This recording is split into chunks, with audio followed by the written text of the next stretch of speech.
Welcome, dear listeners. The gentle hills of Vinci were slowly awakening with the first light of dawn. The stone paths were damp, and the dewdrops on the grass shimmered like tiny jewels in the sunlight. From afar, a thin thread of smoke rose from a chimney, drawing a delicate tunnel into the sky, softly breaking the silence of the morning.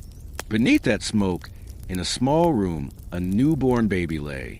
No cries, only calm breathing, like the first breath of a life filled with curiosity and patience.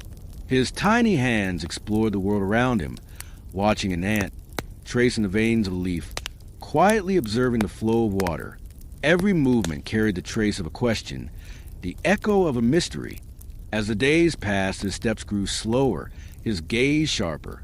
When the doors of the workshop opened, the scent of shavings, oil paint, and warm metal filled the air. Young hands met lines for the first time. Every patient stroke, every little note became a silent bridge to the next thought, the next discovery. The world slowed, the rhythm of time deepened, and every detail was carefully watched. The glide of a wooden stick over ants, the soft rhythm of water striking stones, the trembling of leaves in the wind. Everything was part of a greater whole. This quiet journey that began in Vinci sprouted from the curiosity of a child and silently planted the seeds of a genius that would echo through the centuries. Close your eyes. And now, let's turn time back a little. The wind drifts softly through the hills of Tuscany, like a gentle melody. The sun has not yet risen. The sky is painted in that quiet blue that belongs only to the first hours of morning. Dewdrops sparkle like tiny crystals at the tips of olive leaves. Everything feels like a silent world waiting for a thought to be born. This morning, one of the most curious minds in human history takes his first breath. The year is 1452. The place, a small village in the heart of Italy. Vinci, among mountains, stone houses, and fig trees, life moves in harmony with the heartbeat of nature. No one knows yet that a small child born in this village will, centuries later, shape the very heart of what we call the Renaissance. He will not be just a painter. He will be an engineer, an inventor, an anatomist, a philosopher, an observer, and, above all, he will become curiosity itself. As the cool morning air brushes against the stone walls of the house, a woman's voice is heard, faint yet peaceful. The child's father is not by her side, but she looks at this tiny being as if giving him all the love the earth could hold in a single glance. The child does not cry. He simply looks around, as if trying to understand the world he has entered, as if he's studying time with his eyes. Outside, roosters crow and a distant dog barks. But inside, a quiet curiosity begins to grow. A tiny hand moves its fingers, searching among the shadows of the wooden beams above, perhaps for the direction of light, or the beginning of an idea. This child will one day look to the sky and draw the wings of birds over and over again.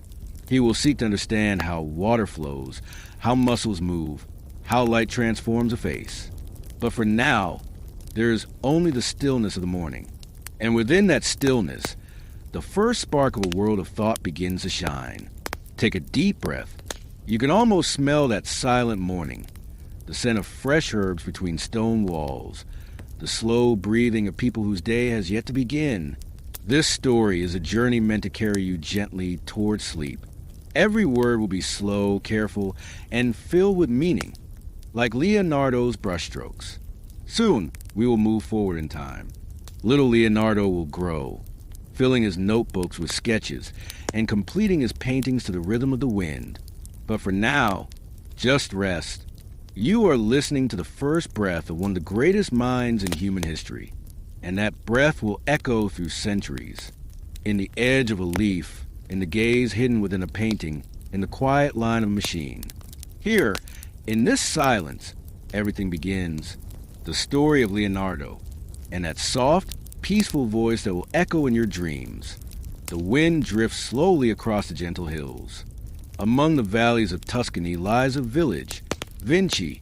It is so small that the sound of a single cart passing in the morning echoes through the entire street. The stone houses bear the marks of time, and the olive leaves tremble beneath the morning sun. In the distance, a few farmers patiently turn the soil in the fields. And in this quiet village, on the morning of April 15th, 1452, a child is born. His mother, Caterina, is a young peasant woman, delicate yet strong. His father, Ser Piero da Vinci, is a respected notary in the nearby town, a man who records contracts, wills, and legal documents. But this child is born out of wedlock, and so, from the very beginning, a veil of mystery wraps around his destiny. Leonardo grows not in the main house, but in a small stone cottage outside the village. It is not a life of poverty, but one of simplicity, a quiet existence deeply intertwined with nature. His days are spent watching the light filter through tree branches, tracing the curves of streams, and noticing the movements of insects. His first teacher is nature itself. Even as a small child, he is different from the others. He holds a leaf in his hand and studies its veins for long moments. He tosses a pebble into the water, watches the ripples, and murmurs to himself, "Why does it happen like this?" He is a child who grows through questions. The people of the village find him quiet, but his silence is not from indifference. It is a silence of deep curiosity. Near the village runs a small stream descending from the mountains. Leonardo spends most of his days there. Then over the surface of the water, he observes a movement of fish, collects the shapes of stones. Over time, he begins to gather them, some smooth, some sharp-edged. He does not know it yet, but this curiosity will one day grow into ideas of geology, hydrodynamics, and engineering. The hills around Vinci are covered with vineyards, wheat fields, and small mills. When Leonardo travels with his father to the nearby town, he watches the stone buildings, bridges, and churches with intense attention. Stories he hears in the village, sacred tales, supernatural legends, angels, dragons, all feed his imagination. But he never accepts them blindly. He always wonders, what if there is an explanation for these stories? His mother, Caterina, watches her son's curiosity, sometimes with worry, sometimes with awe. Little Leonardo sketches the leaves of plants one by one, follows the trails of ants, observes even the bubbles within water. He acts as if there's a hidden order, a secret system within everything he sees. The elders of the village notice his attentiveness. This boy listens to nature, they say, and indeed he does. He learns from the song of birds, the moisture in the air, the fall of light. At that time, the villages near Florence were beginning to feel the first gentle winds of art and science. But Vinci still moved to the rhythm of nature. Perhaps it was in this very silence that the seed of Leonardo's genius was planted, a child growing far from the noise of cities, listening only to the wind and the water. First learned to feel the world before learning to understand it.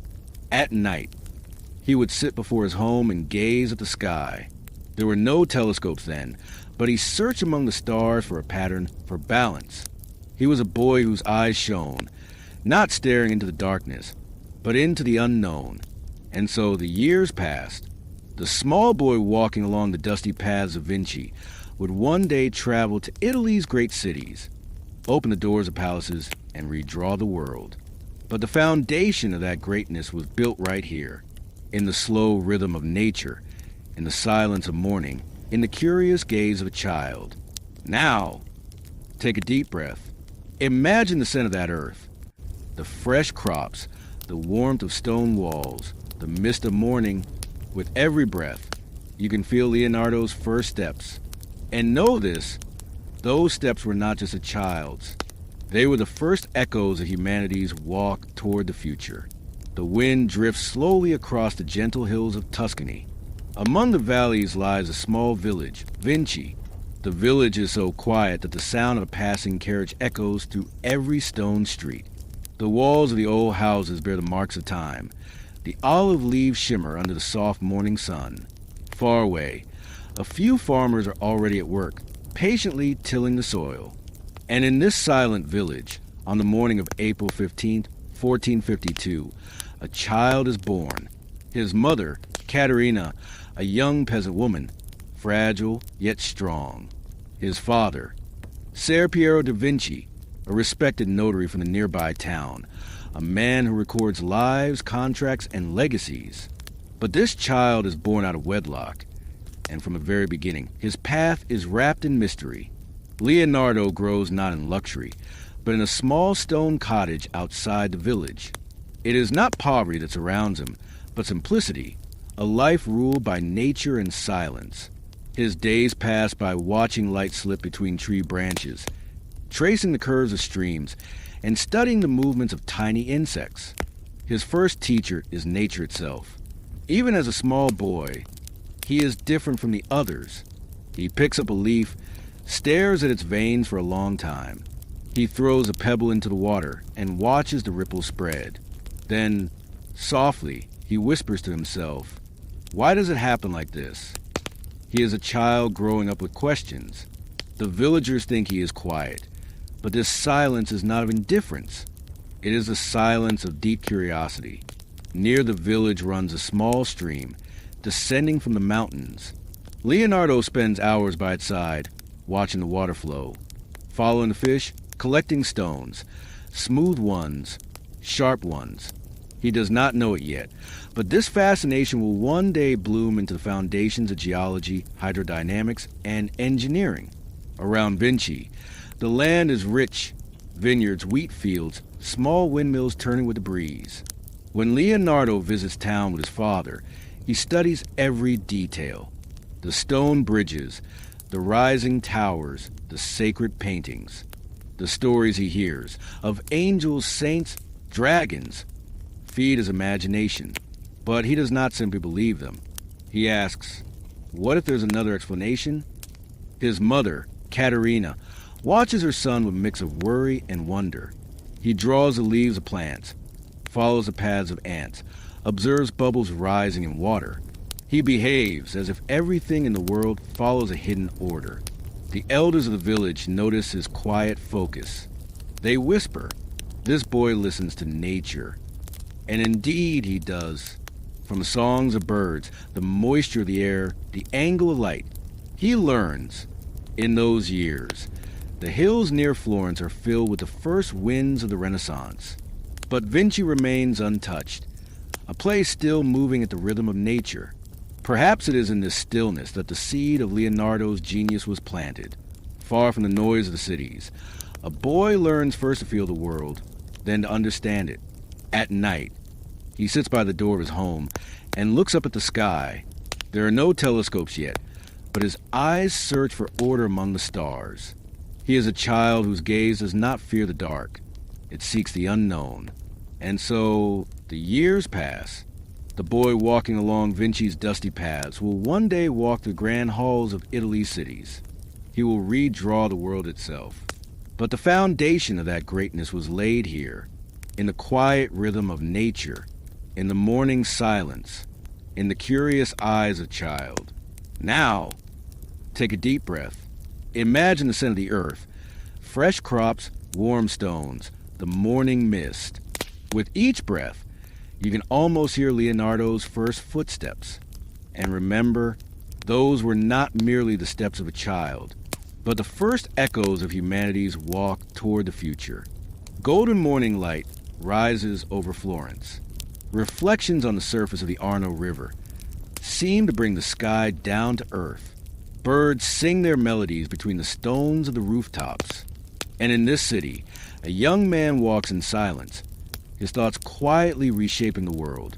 Leonardo is no longer an apprentice. The years spent in Verrocchio's workshop have awakened a fire within him. Now, instead of leaving small traces on other men's works, he wants to show his own ideas to the world. But his ideas are not limited to painting. For him, art and science are threads of the same fabric. Each morning he rises early, notebook in hand, and walks the streets. He studies the shadow beneath a bridge, notes how the wind moves, how a leaf curls. Then he returns to his workshop, grinding pigments, preparing paint. And before touching the canvas, he pauses and thinks. A face, he says, is not just a face. It is the mathematics of the soul. At that time, artists in Florence still painted holy themes. The Virgin, angels, saints. But in Leonardo's eyes, man is not a sacred being set apart from nature. He is part of it. Leonardo sought divinity not in man's holiness, but in his very existence. He paints one of his first independent works, the Annunciation. In it, the archangel Gabriel approaches Mary. Yet Leonardo's version is unlike any other. The angel's wings resemble those of a real bird. The light enters softly through the window, each shadow giving meaning to every form. For Leonardo believed that light itself was alive. Light did not merely illuminate. It revealed the soul of things. With this work, whispers of the young Leonardo spread through the art world.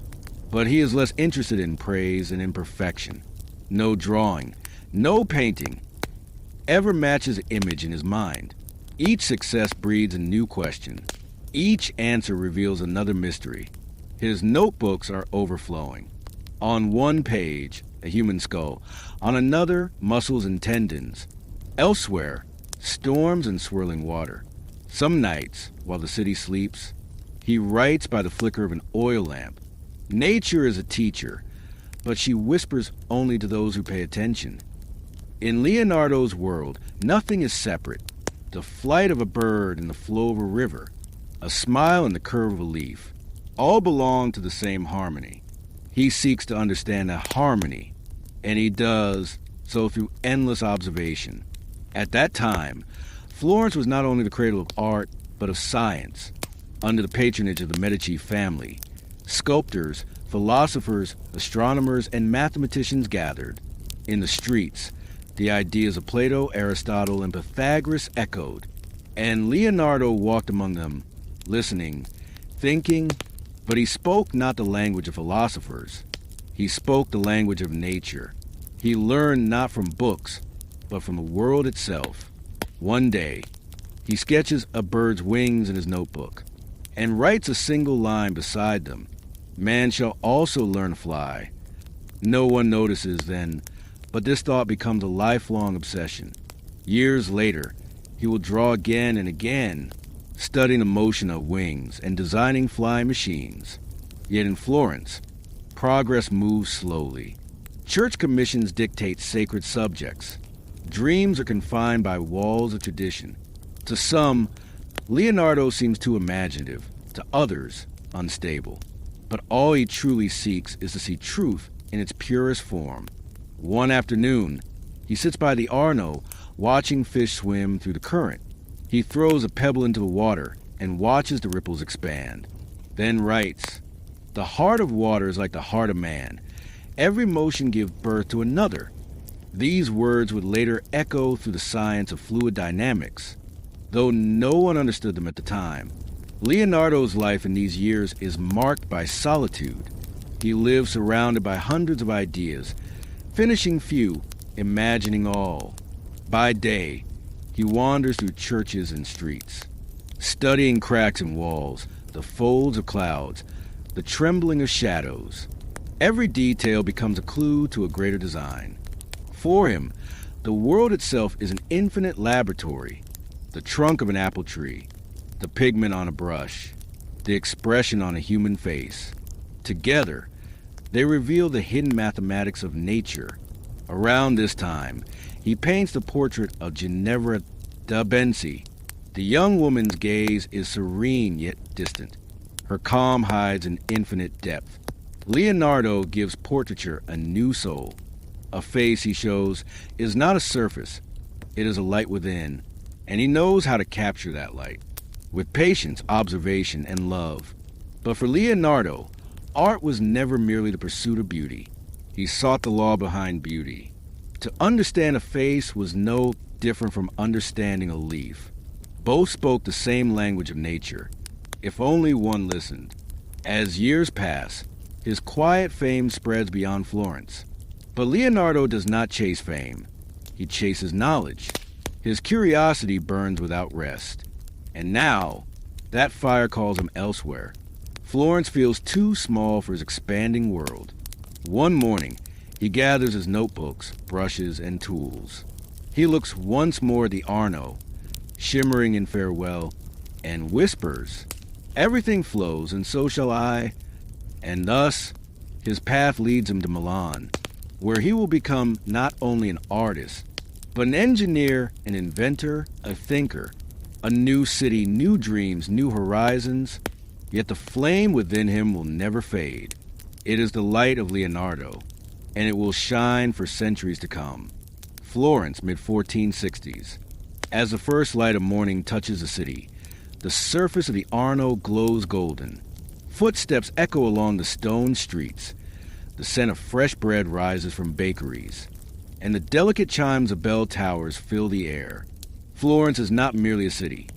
It is the heart of the Renaissance, a center where art, thought, and imagination are born. Young Leonardo, just 14, has arrived from the quiet village of Vinci. He steps from the silence of the countryside into this complex and enchanting world.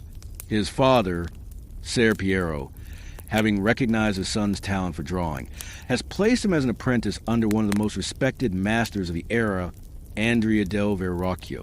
And on that day, Leonardo's life begins to change.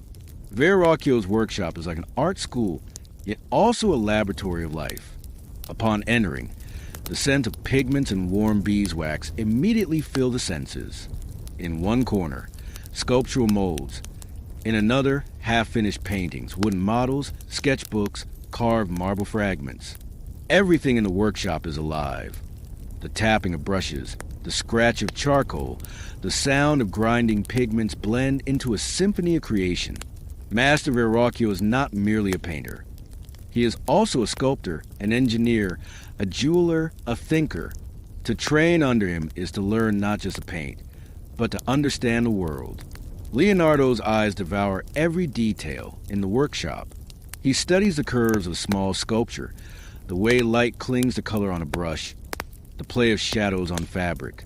The master soon notices the young apprentice's talent. Leonardo is different from the others. He does not content himself with mere tasks.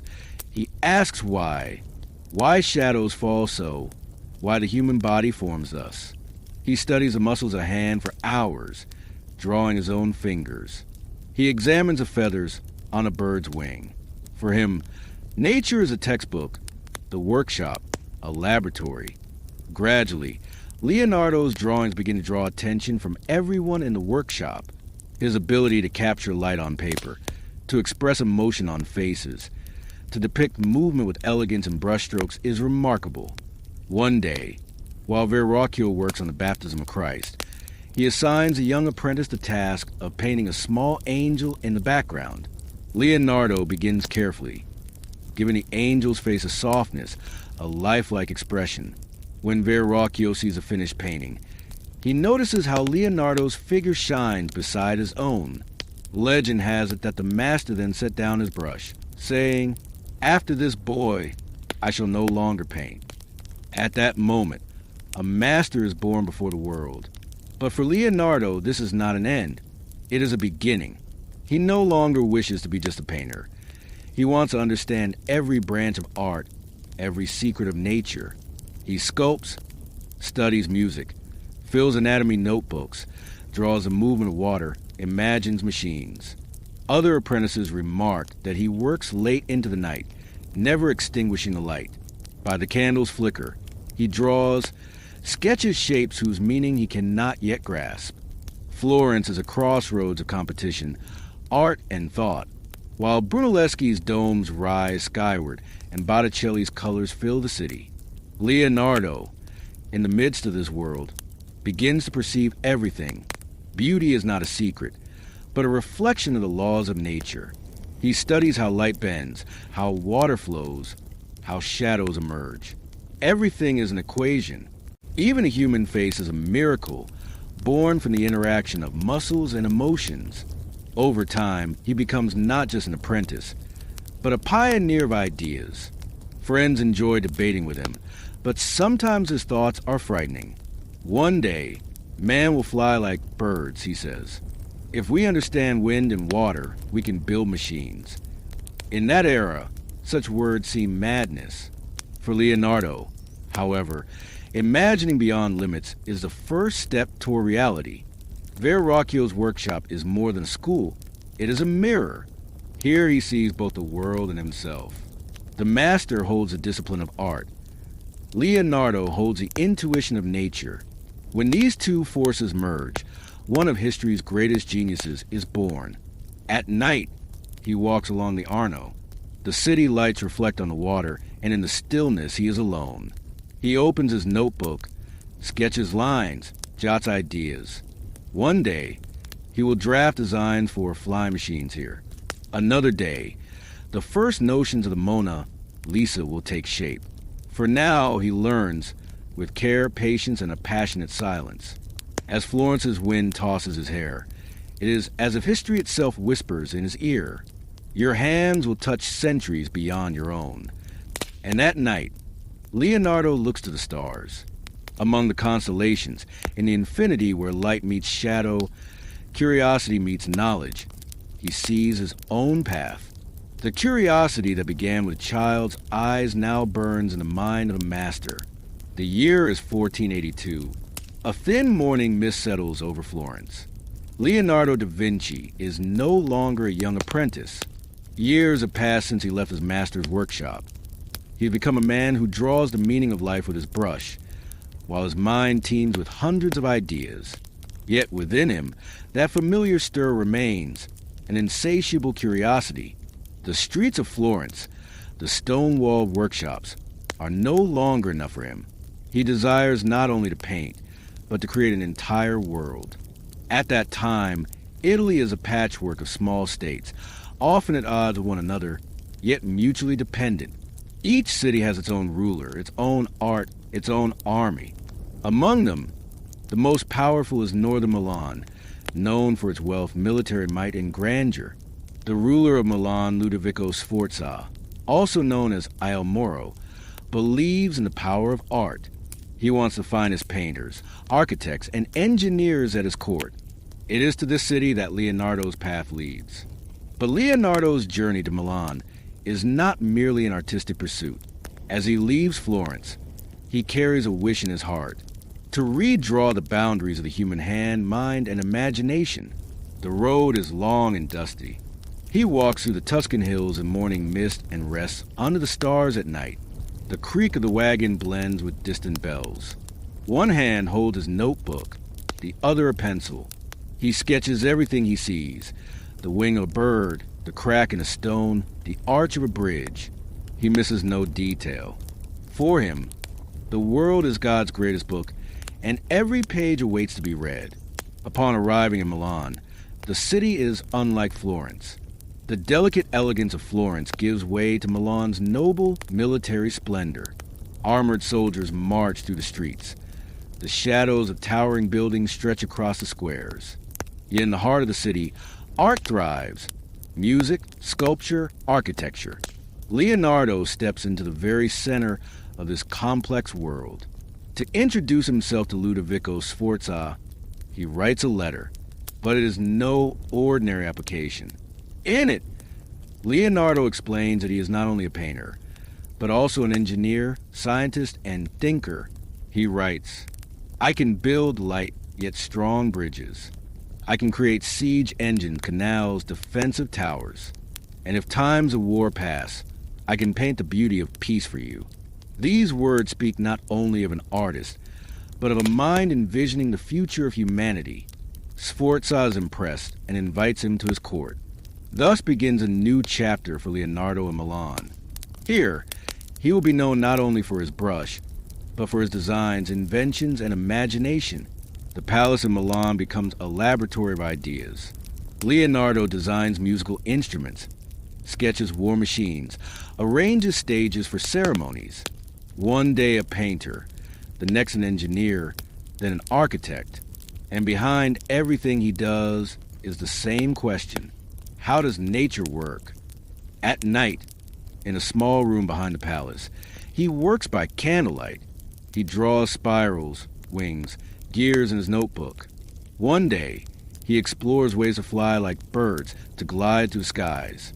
Another night, he studies the flow of water and designs systems to prevent river floods. Sometimes he plays the lyre at court concerts. Other times he models sculptures. In his mind, the boundary between art and science has vanished. He has learned to transform knowledge into beauty. Among his greatest ambitions is a colossal sculpture for Ludovico Sforza, a horse, 7 meters tall, to be cast in bronze. For years he works on it, producing hundreds of drawings and anatomical studies. He studies the horse's muscles, veins, and movement. Every detail must be perfect. People struggle to understand his obsession, but for Leonardo, this is not merely a sculpture. It is the immortalization of motion itself. Years pass, and Italy nears the brink of war. The French army approaches Milan. Sforza flees, the city falls, and the materials Leonardo had gathered for bronze are used for cannonballs. The massive horse is never completed, and once again, Leonardo sets out on the road. Yet this defeat leaves not emptiness, but profound wisdom. He learns that nothing he creates lasts forever, but knowledge endures. From that moment, Leonardo turns more to thought than painting, and more to observation than thought. In one notebook he writes, "Iron rusts, water decays, but knowledge always shines." The years in Milan refine his art and thought. Here, he paints one of humanity's most profound masterpieces, The Last Supper. The painting is not merely a religious scene. It is a frozen moment of human emotion, betrayal, faith, fear, and love. Each face tells its own story. In that work, Leonardo depicts not just God, but humanity itself.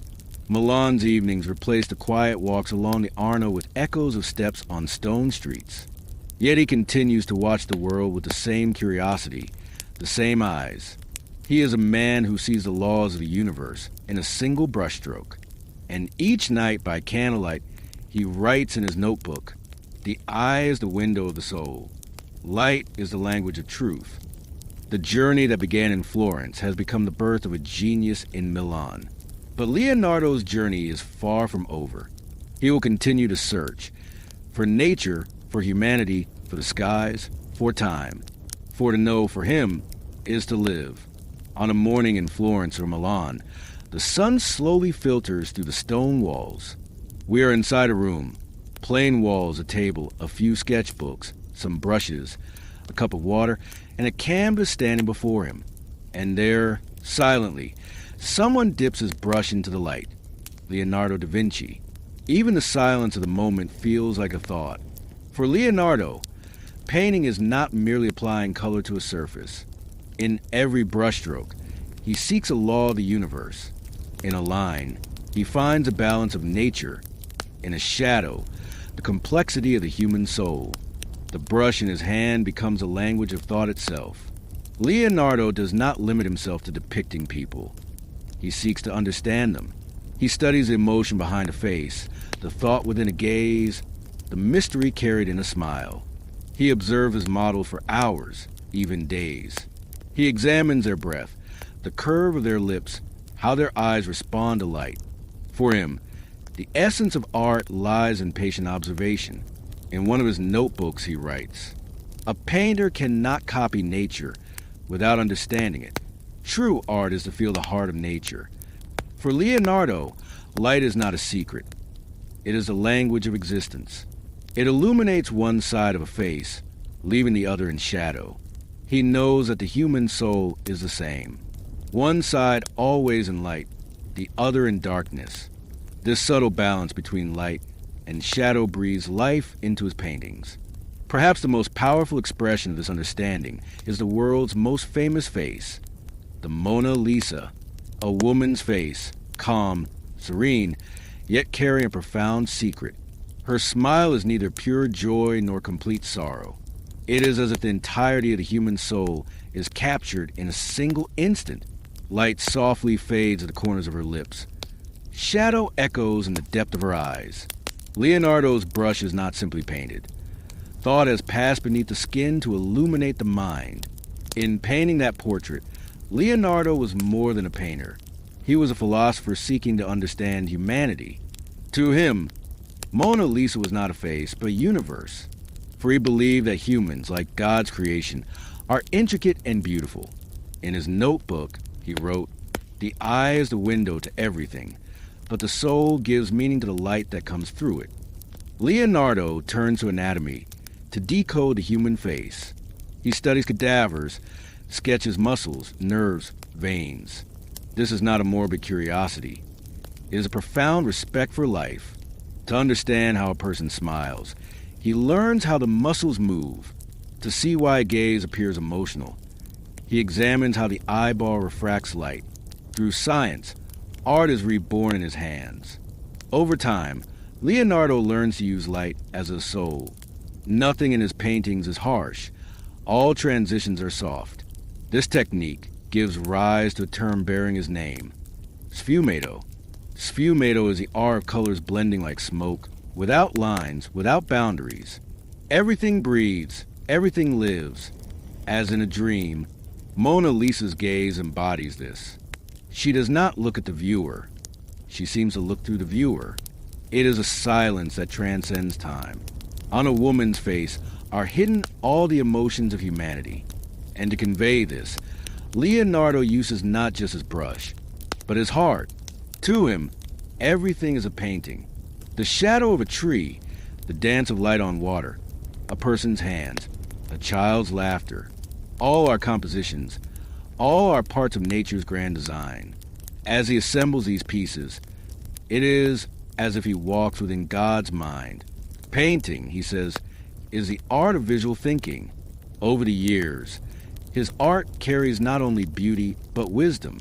In sketching a face, he feels the passage of time, the reflection of the universe in an eye, the touch of destiny in a hand's movement. His paintings do not only depict what humans are, they suggest what humans could be. Sometimes, at night, he sits by his window, scribbling in his notebook by candlelight. "Shadow is a child of light," he writes. And at that moment, as the wind stirs outside, Leonardo's mind drifts into infinite silence. For he knows that darkness, as much as light, is sacred. One cannot exist without the other. His art is felt, not merely seen. In a painter's mirror, humanity becomes visible not just through form, but through the soul. And that is why Leonardo's paintings remain alive. Centuries later, they breathe, watch, and think. Perhaps that is why everyone who beholds his works experiences the same sensation. For a moment, to lose oneself in the mirror of one's own soul. Night slowly falls over Florence.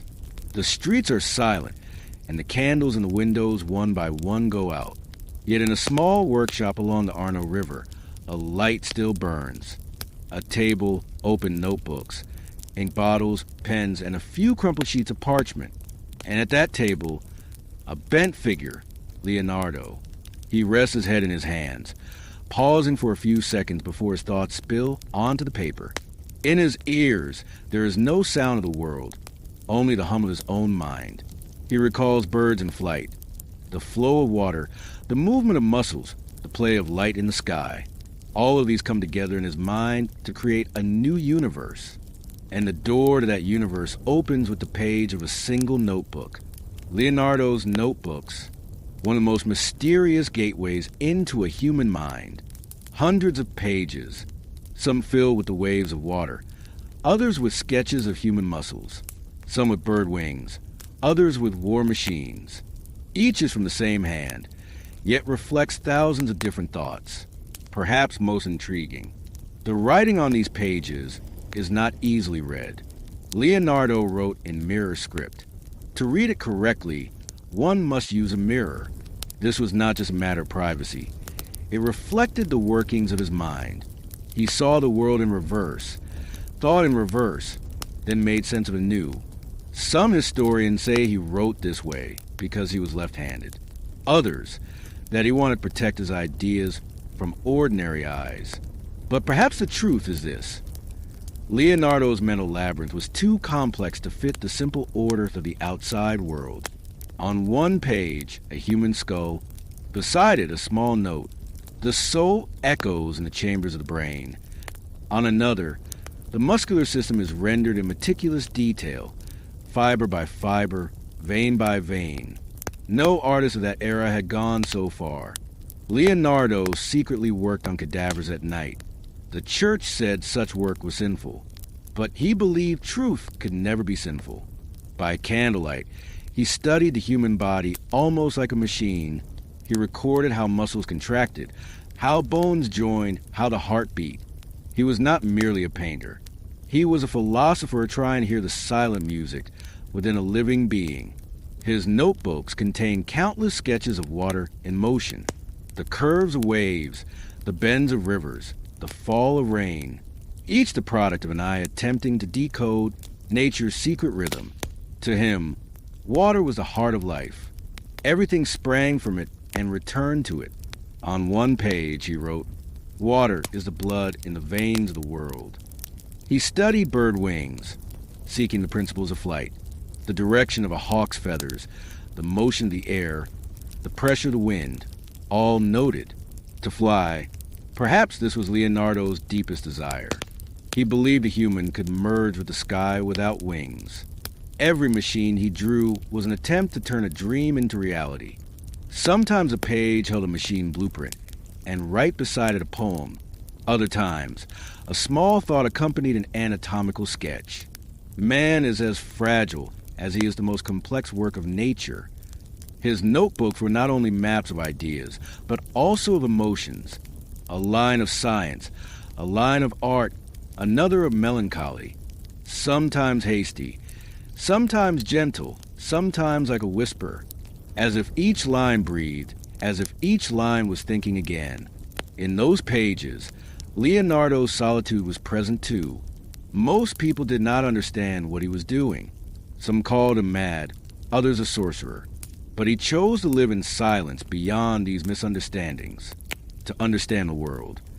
He first learned to dive into the depths of his own mind, and in that depth, he built a laboratory for himself, not of tools or chemicals, but a laboratory of thoughts and lines. There he spoke with himself, confided in his notebooks. Sometimes a bird's wing, sometimes a drop of water, became his teacher. And each night, by the flickering candlelight, he drew one more small piece of humanity's future. Today, only a fraction of those notebooks remain. Yet, when we look at the pages, we can still feel the breath of those thoughts. In every line, a mind. In every sketch, curiosity. In every blank space, silence. And perhaps most of all, Leonardo's heart beats within that silence. For him, the world was an endless experiment. Paper was a laboratory. A pen was like a surgeon's scalpel. And in every line, humanity took one more step toward understanding itself. As he closes the notebooks, the candlelight seems to fade as well. Among the pages, an ink mark remains. And that mark, centuries later, whispers to us. To know is the deepest form of being. One morning, mist drifts over Florence. Along the Arno River, a gentle breeze brushes the stone walls. The rest of the city sleeps, but a faint sound rises from a workshop. The rustle of paper, the turning of gears, the pen scratching ink onto parchment. And amidst these sounds, Leonardo's whisper is heard. Man will fly like birds. Leonardo's imagination stretches back to his childhood. In the open skies of Vinci, when he held a feather carried by the wind, a spark ignited within him. That feather was not just part of nature, it was a secret. How could birds glide without flapping their wings? How did the wind carry them? And why was man so far from the sky? Even years later, working in Florence and Milan, that question never left his mind. He watched the sky at every opportunity, followed every bird. Seagulls, hawks, bats. He drew their wings millimeter by millimeter. He noted the slope of a bird's wing, the membrane of a bat, the chest muscles of an eagle. Each sketch brought him one step closer to that impossible dream. And eventually, he designed some of the first fly machines in human history. Some resembled giant birds, with silk wings stretched over wooden frames, mechanisms turned by pedals. Others were precursors to helicopters. He called them ornithopters. Rotating circular wings would create airflow and lift a person into the sky. Viewed today, these were sketches beyond their time. But with the materials of that era, realizing them was nearly impossible. Leonardo's mind did not know the word failure. Every failed attempt revealed the flaws of the next design. One day he wrote in his notebook, "Ironwood and wind. When I find the right ratio, man will conquer the air." Most of his flight experiments went unrecorded. Some historians mention a few secret trials. Perhaps one night, on the edge of a cliff in Tuscany, he strapped wooden wings to his back, felt the wind's direction, and for a brief moment lived humanity's dream. Who knows, maybe he truly flew for a few seconds. But for Leonardo, flight was not only about rising into the sky. It was freedom, to escape the boundaries of the world, to prove that humans could match nature. Every drawing was a poem written in the sky. In one notebook, he wrote, "One day, men will glide to the sky like birds. And when that day comes, the world will thank the imagination of a child." He didn't just imagine planes. He also drew parachutes, pyramid-shaped structures supported by wooden frames. He calculated air resistance, measured falling speeds. His mind combined mathematics and intuition. Each calculation was like a poem, each line like a prayer. His engineering genius extended beyond flight. War machines, bridges, water systems, diving suits, all ideas far ahead of their time. But Leonardo was never only an inventor. Every sketch was also a work of art. He could see the aesthetics even in gears. In the rotation of a gear, he found the grace of a bird in flight. Perhaps this is why, even if none of his machines fully worked, each one served humanity's imagination. Flight was man's dream. Leonardo was the first to put that dream on paper. Centuries later, when the Wright brothers built the first airplane, an engineer opened a page from Leonardo's notebook and said, "This idea was actually drawn 500 years ago." In the silent night, a candle flickers in Leonardo's workshop. On the table lies a bird's wing, some gears, a sketch, and an ink bottle. Outside, the wind blows through the window. At that moment, it seems as if the wind itself sits beside him, watching his drawings. Perhaps nature smiles upon the human, attempting to uncover its secrets. Leonardo closes the notebook, but his eyes are still on the sky. He may not have touched the clouds, but his thoughts remain there for centuries. In a bird's wing, the body of an airplane, the imagination of a child, still there, soaring in the sky. The years between the lights of Florence and Milan had matured Leonardo's mind. Art was no longer merely a profession. It had become a way to understand humanity. For him, a painting was not a story. It was a way of life. In every brushstroke lay not just color, but emotion, thought, and movement. While working under Ludovico Sforza's protection in the Milanese court, Leonardo secluded himself in an even deeper laboratory of observation. While painting The Last Supper, he sought to capture not only the physical but the spiritual presence of each figure. The expressions of the apostles around Christ were chosen with such precision that each told its own story. Fear, astonishment, betrayal, faith. To design the figures, he used real people as models for weeks at a time. Sometimes court staff, sometimes friends. Each posed to convey a specific emotion. But Leonardo didn't stop at posture. He studied how light fell, the depth of shadows, the tension of muscles. He filled his notebooks with thousands of tiny sketches. A blink, the tremble of a hand, a slight tilt of the shoulder, all to create a scene that seemed alive. The technical challenges of The Last Supper were immense. At a time when fresco was common, Leonardo experimented with a different method. He applied pigments directly onto dry plaster so that color transitions would be softer and light-shadow relationships more realistic. This technique, however, led to deterioration over time. Yet Leonardo chose to remain faithful to his experimental approach rather than sacrifice his vision. Every brushstroke was nourished by his observation and patience. Every line encoded an emotion. And of course, the Mona Lisa, returning to Florence. Perhaps he wanted to carry his own dreams and questions into this painting. It was not merely a portrait of a model, but an attempt to depict the secrets of the human soul. As he painted Lisa Gerardini's face, he used light and shadow in such a way that the viewer was drawn into her gaze. The sfumato technique reached its most powerful expression here. Boundaries dissolved, and everything merged in soft transitions. Her smile was so subtle, so ambiguous, that viewers, trying to decipher her feelings, confronted their own thoughts. Leonardo had not just painted a portrait. He had captured the complexity and beauty of humanity.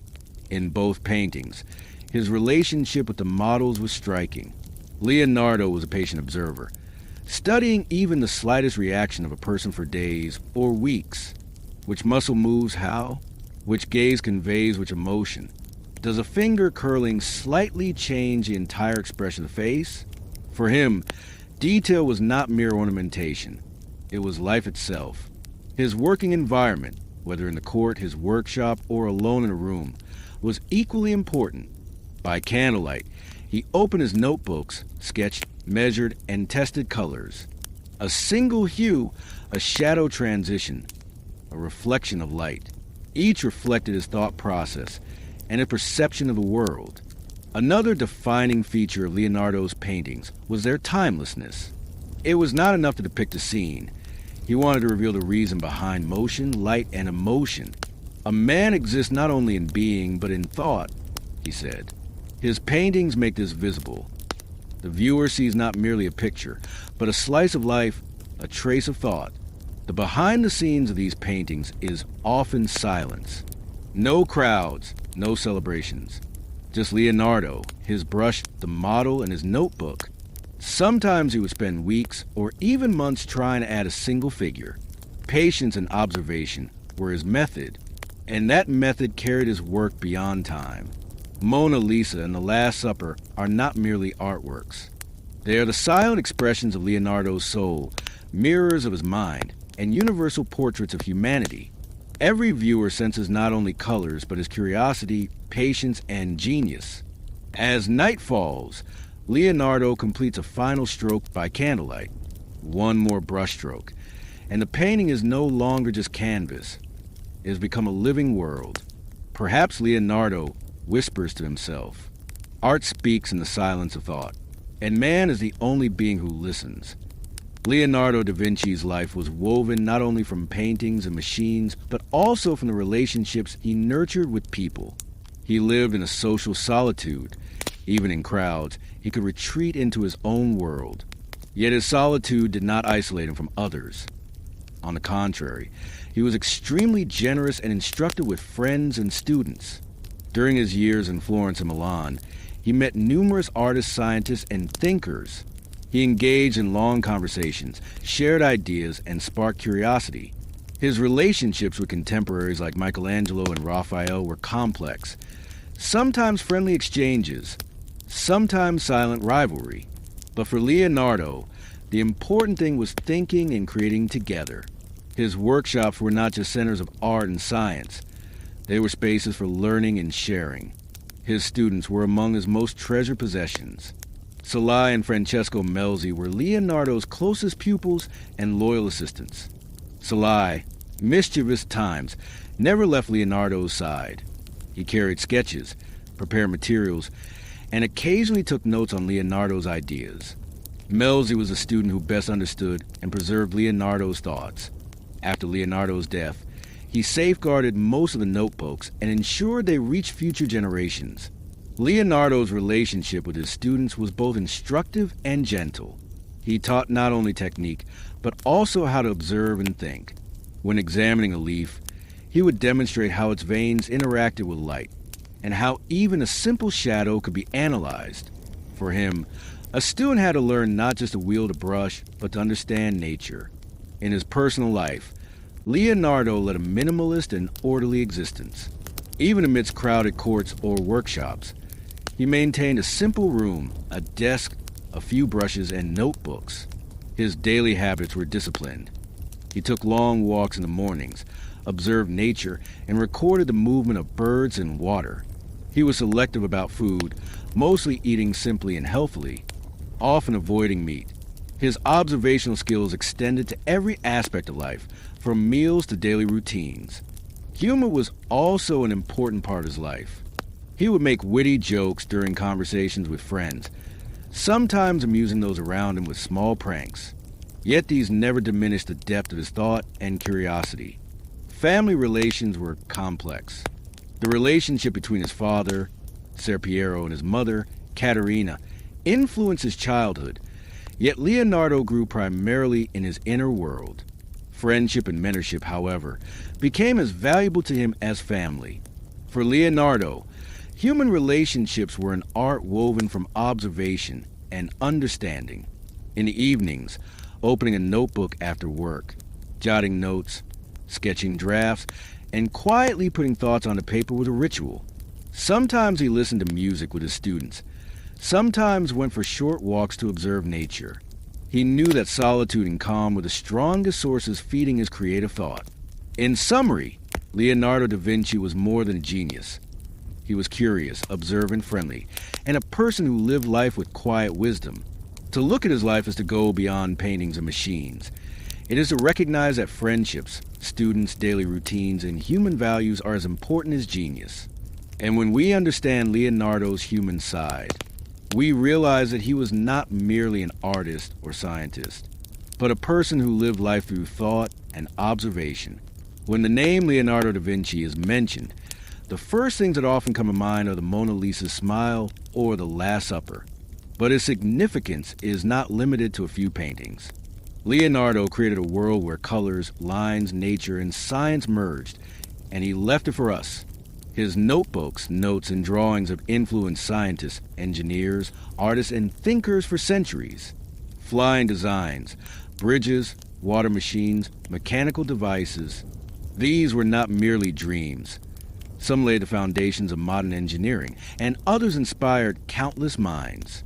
For example, modern helicopter designs were inspired by Leonardo's ornithopter sketches. Water pumps and hydraulic systems reflect the natural laws he observed, still studied by engineers today. His impact on art was equally profound. The sfumato technique, his soft transitions of light and shadow, marked a turning point in portrait art. The mysterious smile of the Mona Lisa remained a reference and inspiration for modern portrait painters. His studies of anatomy and observation paved the way for realistic depictions of the human body in painting. Leonardo's influence extends widely into popular culture. Books, films, TV series, and games portray his genius. He has become a symbol of creative brilliance for modern audiences. Works like the Da Vinci Code explore his intelligence and enigmatic personality, ensuring he remains a figure of curiosity centuries later. In education and science, his legacy endures. He serves as a figure teaching students the power of curiosity and observation. His life demonstrates the principles: never stop questioning, and do not create without observing nature. Leonardo proved that thinking and creating could merge, contributing to humanity's progress. In daily life, Leonardo's impact is seen in technology and design. Some of his inventions are applied in modern forms.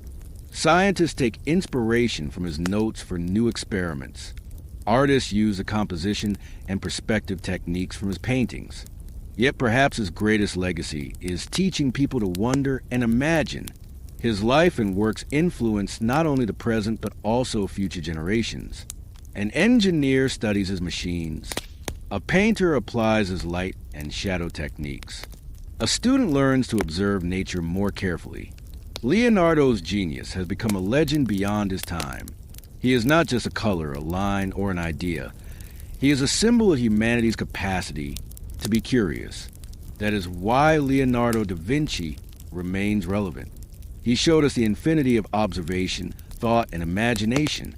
When we look at his works, we see not only a painting but a life philosophy, combining science with art, learning with curiosity, creating through observation. Leonardo da Vinci is a genius not only of his era, but of all time. And each time we look at his paintings, sketches, and notes, we witness his curiosity, patience, and love for humanity. Year 1516. Leonardo is now 64, carrying within him the entirety of a long life's knowledge and experience. After a journey spanning the cobbled streets of Florence and Milan, the grand avenues of Rome, the splendid palaces, and the serene countryside of France, the elderly genius now seeks peace in a new land, Amboise, France.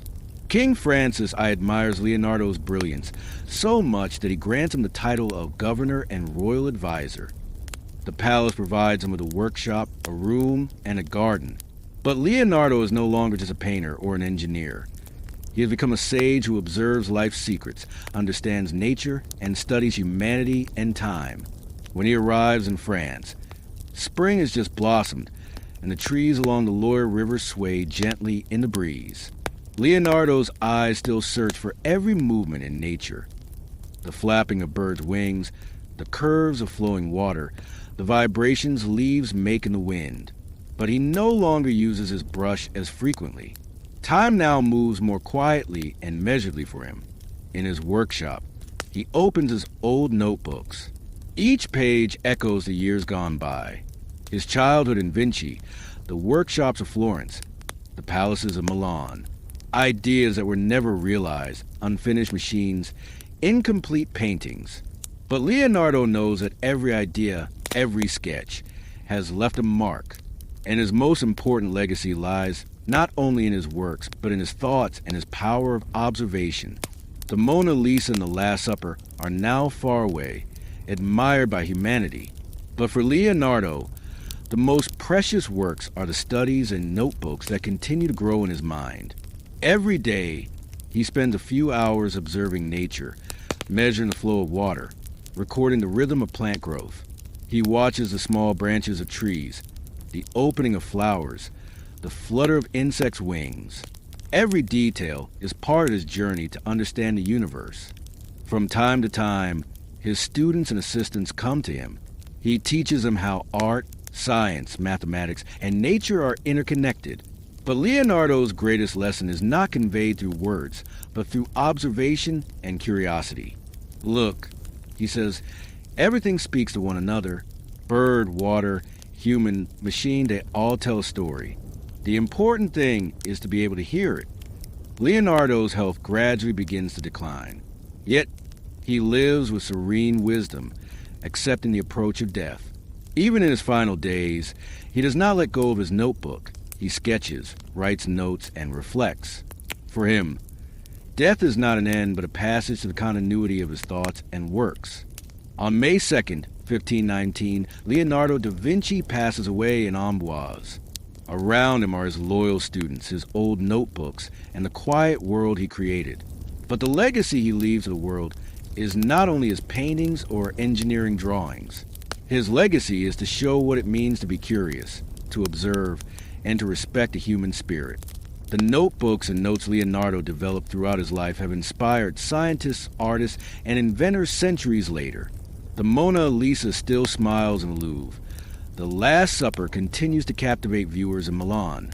But Leonardo has left humanity its greatest gift, the endless possibilities of thought and creation. His words still echo. Art and science are humanity's greatest adventure. Never cease to be curious, to question, and to imagine. And so, the quiet morning that began in Vinci, after a journey of genius through Florence and Milan, comes to its rest in the serene gardens of France. Yet Leonardo's mind and works continue to live beyond time. In every painting we look at, in every machine we study, in every page of his notebooks, his light of curiosity and genius still shines. Through the years that span Florence's cobbled streets, Milan's magnificent palaces, and the peaceful gardens of France, Leonardo da Vinci observed nature and humanity with quiet curiosity. In the pages of his notebooks, the delicate details of fluttering wings, flowing waters, and leaves trembling in the wind came to life.